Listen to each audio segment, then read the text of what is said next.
horse is a horse, of course, and no one can talk to a horse, of course. That is, of course, unless the horse is the famous Mr. Ed. Go right to the source and ask the horse. He'll give you the answer that you endorse. He's always on a steady course. Talk to Mr. Ed. There's flour, baking powder, and salt together. Carol, would you like to hear the speech I wrote? What speech? Well, you know, the one I'm giving to the canvassers at the Treadway Iron and Steel Company. Hmm? Mr. Treadway, he wants me to show them how to sell a payroll savings plan to their fellow employees. I'm supposed to talk on the subject of designing your future on account of my being an architect. You get it, designing? I get it. Pretty clever, too. But you're a little out of practice about payroll savings. We haven't bought a savings bonds in a long time. Well, ever since I sold the board of directors on Mr. Treadway's pet plan for the new administration building, he thinks I'm a great orator. You must be. You sold me on marrying you. Go ahead, honey, read me your speech. All right. Fellow Americans, the job you are about to undertake is one which will benefit both your co-workers and your country. It is a public service of the highest order. You're not listening, Carol. Yes, I am, honey. Go on. Oh. It is a privilege to address you on the importance of the payroll savings plan for the purchase of savings bonds. This plan is a boon to all Americans because, let us be honest, when a man brings home his hard-earned money at the end of the week, what does he do with it? Pour into ungreased pan. He pours it into an ungreased pan. Go ahead, honey. But, and I say this in all sincerity, if the worker will take time to beat his yolks well and add the necessary hot milk and bake in a moderate oven at 330 degrees Fahrenheit, then he will realize the goal of every loyal citizen, the day when he can retire to his own little sponge cake and live happily between two layers. I thank you. What do you think? That sounds wonderful, honey, but don't you think you'd cut it down a little?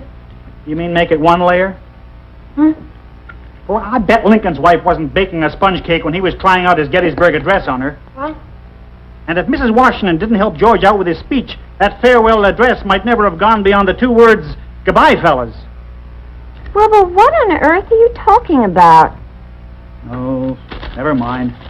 I'll just go back to the barn and try my speech out on my horse. Oh, Wilbur, have you called the electrician to have him come and fix a short in our bridge lamp? Yeah, he'll be here right after lunch. Thanks, honey. Carol, would you hear my speech after lunch? Carol? I heard you, darling. The electrician will be here after lunch. Yeah.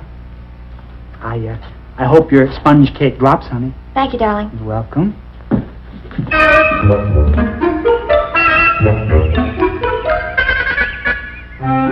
The payroll savings plan offers the worker an opportunity to accumulate savings bonds on a regular basis. Savings are done for him by his company each payday. How's it sound so far, Ed? Pretty bad. Think you could do any better? If I couldn't, I'd give up talking. What don't you like about the speech, Ed? You don't sound sincere. I don't? How many bonds do you own, Wilbur? You mean savings bonds? We're not talking about watermelons. Well, I don't own any at the present time, Ed. You see, when I went in business for myself, well, I went off my company's payroll savings plan. And you cashed the bonds you had, Yeah. Well, Carol and I needed the cash for a down payment on this house. You would have done the same thing. I doubt it. I'm eccentric. I prefer living in a stable. And I don't have to own savings bonds to be a bond salesman. Besides, I told you, I used to have a lot of savings bonds before I started my own business. And I used to have a lot of hay before I started lunch. What does a horse know about savings bonds? I just know your speech doesn't sound sincere. Well, what can I do about it? Buy bonds. Ed, will you stop nagging? Right now, I just don't have any real need for savings bonds. Okay, but how about the future? You know, someday we'll both want to retire. So what? So, savings bonds are one of the surest, safest ways of saving. You know that? I know. They're backed by the government. You always get what you put in, plus interest. You can't lose. Right, but... No buts about it. And consider these points. Savings bonds are just like cash, meaning they can be redeemed quickly and easily at your bank. Are you finished? Not yet.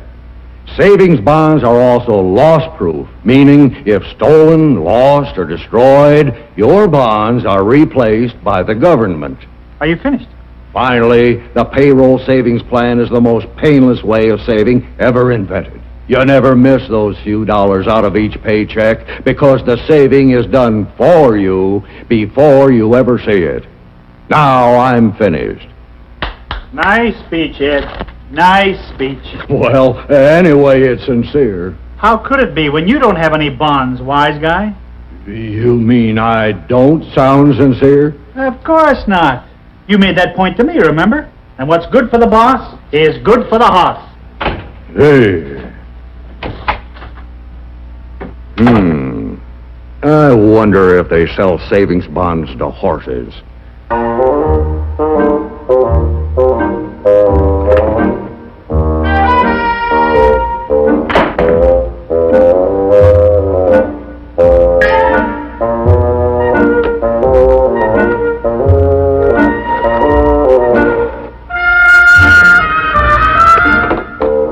Operator, get me Washington, D.C., Treasury Department. Yeah, I'll pay.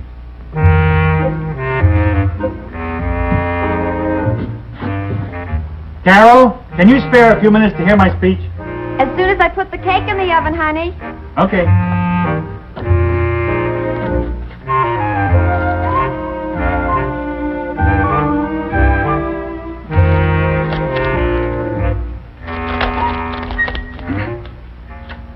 Thank you.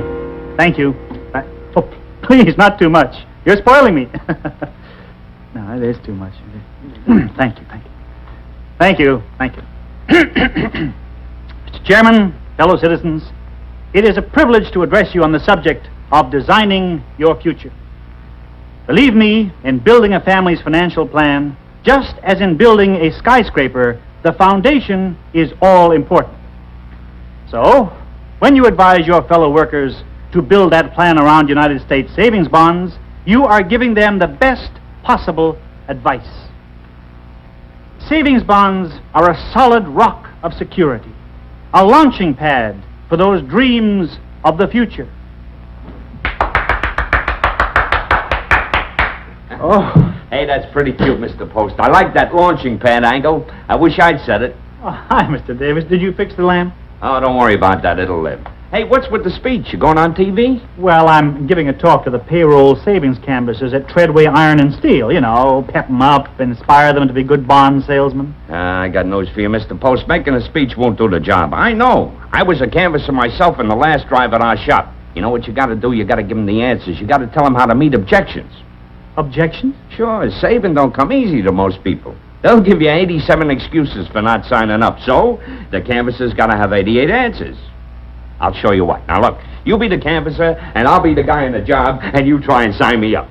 Mr. Davis, I'm paying you by the hour. I can't afford the lecture. All right, forget it. But when you fall flat on your face, remember you heard it here first. Well, maybe you could give me a short course. You know, just tell me the question. Al, like a guy will say, I can't afford to save. Very good point. What do I tell him? You tell him, look, Charlie, you can't afford to be sick or off the job either. But it happens, and you better be ready for that kind of an emergency when it comes up with saving bonds in the sock. And then maybe he'll tell you they already got too many deducts off their check. Hey, that's a tough one to answer. For you, but not for me.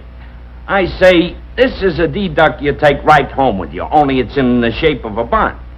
This is take-home pay, too, and the only kind that grows.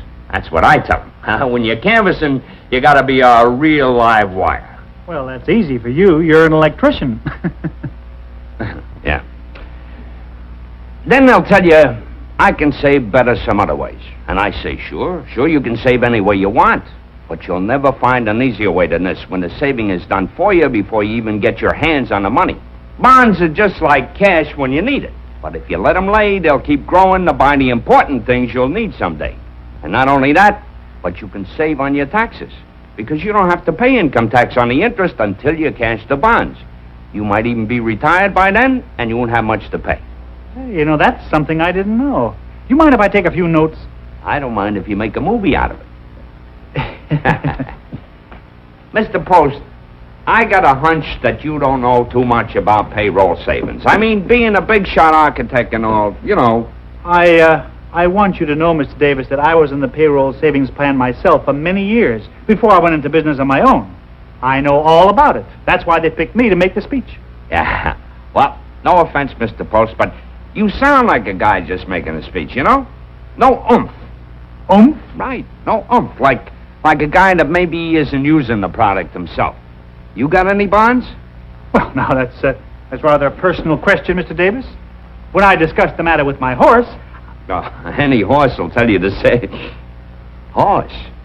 Yeah, well, I was rehearsing my speech in front of him the way I was with you, and he doesn't know half as much as you do about payroll savings. Oh, well, he hasn't had a chance to study, is it? Oh, come on, you got me talking like you. Tell me some more of the questions you get, Mr. Davis. Well, there's the one where they say, I'd like to sign up, but I got a lot of bills to pay. Well, I should think you'd tell them, sign up now, and we'll date the card ahead to whenever you say. How's that? As an electrician, I hate to say this, Mr. Post, but you are now cooking with gas. Oh, thank you. I bet between us we'd have them eating out of our hands. I'd do okay, but I hate to say this, Mr. Post. You don't have it here, on account of you ain't a payroll saver. You know, folks can always tell. Well, but I used to be on payroll savings. We bought a lot of bonds while we bought this house with them. Yeah, but what have you done about it lately? It's not my fault. I'm my own boss now. I can't get on payroll savings. Oh, I'm bleeding for you, Mr. Post. I'm bleeding for you. Tell you what, Mr. Post. You give me your house and your business, and I'll give you my job. Very funny. To hear you talk, you'd think that payroll savings was the only way you could buy bonds. Don't you ever go to the bank? Certainly. To pick up a free calendar, maybe? Don't you know your bank's got savings bonds on sale at all times? Why, they'd even let you sign up to buy a bond a month automatically out of your checking account. Well, excuse me, Mr. Post.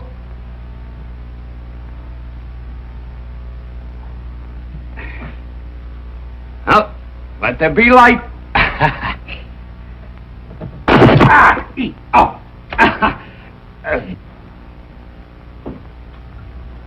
Oh, don't feel too bad. Edison didn't hit it the first time either. Well, like the guys at the office always say, I'm a great bond salesman, but the world's worst electrician. Huh?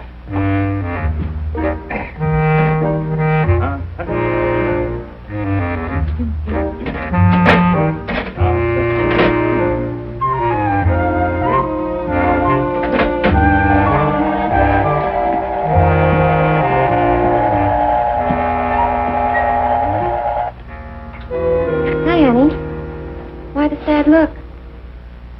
I think I'm going to ask Mr. Treadway to get somebody else to make that bond speech. What? Why? Well, I thought I knew all about savings bonds, but seems everybody else knows more about it than I do. And don't say that, honey. Would you like to try your speech out on me? Again? What do you mean? 20 minutes ago, I lost a close decision to your sponge cake. Oh, darling, I'm sorry. I should have paid more attention. You didn't miss a thing. I'm a pretty terrible salesman. Now, Wilbur, don't say that. I couldn't sell a rowboat to a drowning man. Now, stop that. I will not have you knocking my husband. Know what I think? What? You have a guilty conscience. Ever since we cashed our savings bonds to buy this house, we've been spending every last cent and never saving anything. That's what you get for marrying a sport. I wanted you to have things. Silly. You can have things and still save regularly. All a woman really wants is security, plus a loving husband, of course. Even if he can't make a decent speech? You can make a fine speech. All you need is to be sincere. Oh. You sound just like that electrician. He says if you're not buying bonds yourself, you can't convince other people they should buy them. He's right. I have to confess something to you, honey. I heard you and Mr. Davis talking about the payroll savings plan in there. You know, all the arguments people give for not being able to save and all those answers he had. Why, it's the first time I've ever been sold anything by remote control. You know, I think we should sign up for a regular bond every month. Well, there's one thing about my little wife. When she's right, she's right. And when she's wrong, she's right. And this time, I'm wrong and you're right. We'll start buying bonds again. Oh, honey, and then you can do your canvassing with sincerity. You know, give it a little umph. Wait till I tell that electrician.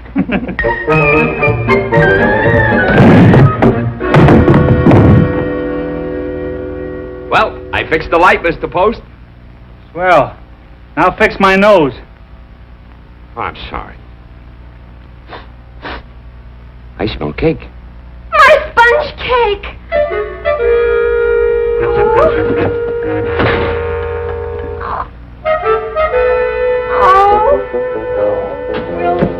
look. My sponge cake. Look at it. It's flat. Well, honey, as long as we have savings bonds, we'll never be flat.